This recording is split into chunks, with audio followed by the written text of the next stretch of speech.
Dear students, आज हम reducible equation के टाइप नंबर 4 को हम स्टडी करेंगे। और टाइप नंबर 4 है हमारे पास एक्सपोनेंशियल फॉर्म।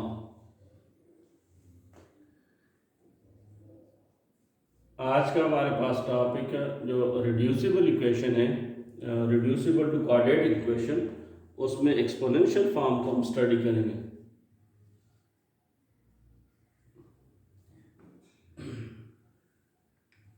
तो एक्सपोनेंशियल इक्वेशन हमारे पास वो इक्वेशन होगी जिसमें वेरिएबल हमारे पास में किसी कांस्टेंट के एक्सपोनेंट के तौर पर आएगा। फॉर एग्जांपल हमारे पास है 2 power x is equal to 8, तो इसको हम कहेंगे एक्सपोनेंशियल इक्वेशन। इस किस्म की इक्वेशन को हम जो एक्सपोनेंशियल इक्वेशन कहेंगे।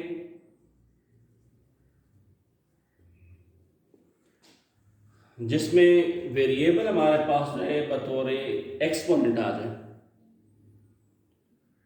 तो इसको हम एक्सपोनेंशियल इक्वेशन कहेंगे। अब ये हमारे पास जो है टाइप नंबर 4 है। इस पे एग्जाम्पल हम सॉल्व करेंगे। एग्जाम्पल हमारे पास है 5 power 1 plus x plus 5 power 1 minus x is equal to 26। अब जब इसको हम सॉल्व करें तो इसको हम इस तरह भी लिख सकते हैं 5 पावर 1 इंटू 5 पावर x और 5 power 1 into 5 power minus x is equal to 26। क्योंकि हमें रूल का पता है कि अगर आपके पास जो है बेस सेम है तो उसके पावर ऐड हो जाते हैं, या इसी तरीके से इस केस में जो है सब्ट्रैक्ट है क्योंकि इसके ऊपर माइनस हो। तो लिहाजा इसको हम इस तरीके से लिख सकते हैं।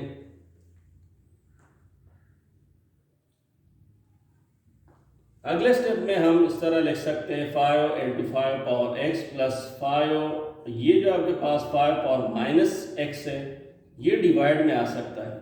डिवाइड में जब आएगा तो ये अपना साइन चेंज कर देगा, माइनस की बजाय जो पॉजिटिव हो जाएगा, इज इक्वल टू 26। अब यहाँ पे हमारे पास 5 पावर x जो है इसको हम किसी वेरिएबल के बराबर ले लेते हैं।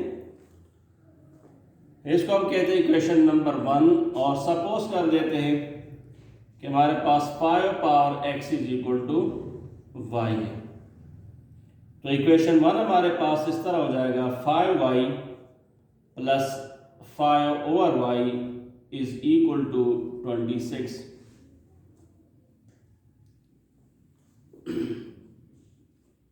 अगर हम इसको मजीद जो है सिंप्लीफाई करेंगे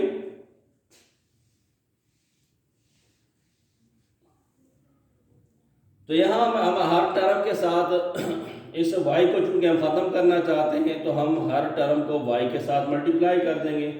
y into 5y plus y into 5 over y is equal to 26 into y, multiply both side by y।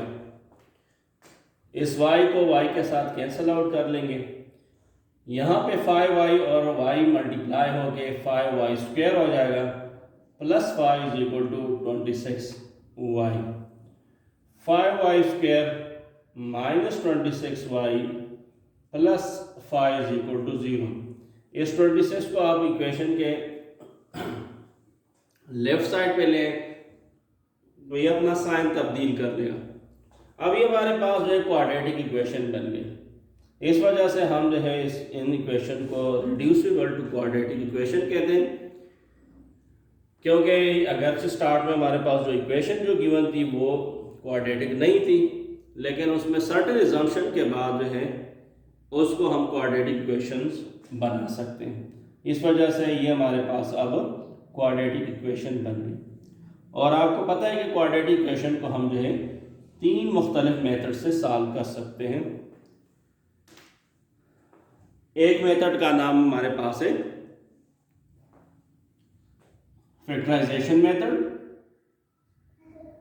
Factorisation के जरिए भी हम इसको सॉल्व कर सकते हैं,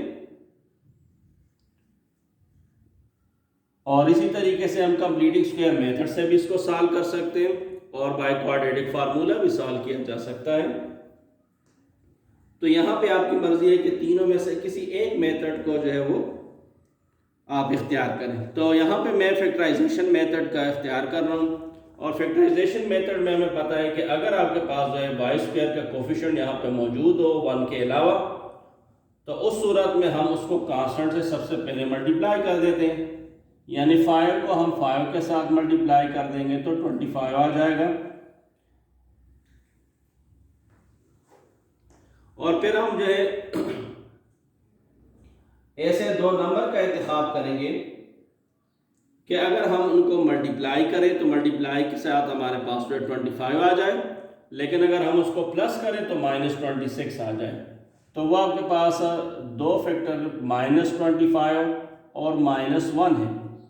अगर हम इनको मल्टीप्लाई करते हैं तो आपके पास 25 आता है, लेकिन अगर इन्हीं दो नंबर्स को जो हम प्लस कर देते हैं तो उस सूरत में हमारे पास -26 आ जाता है।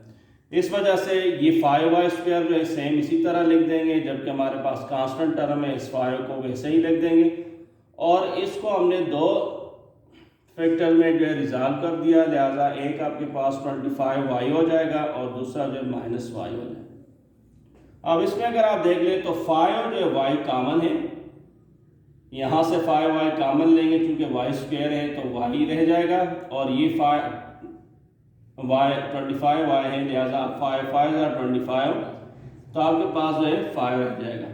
यहाँ पे -1 है, माइनस, और ये -5 रह जाएगा, क्योंकि दोबारा अगर इसको हम मल्टीप्लाई करेंगे तो दोबारा हमारे पास -y आता है, और माइनस माइनस प्लस दोबारा यहाँ पे 5 आ जाएगा।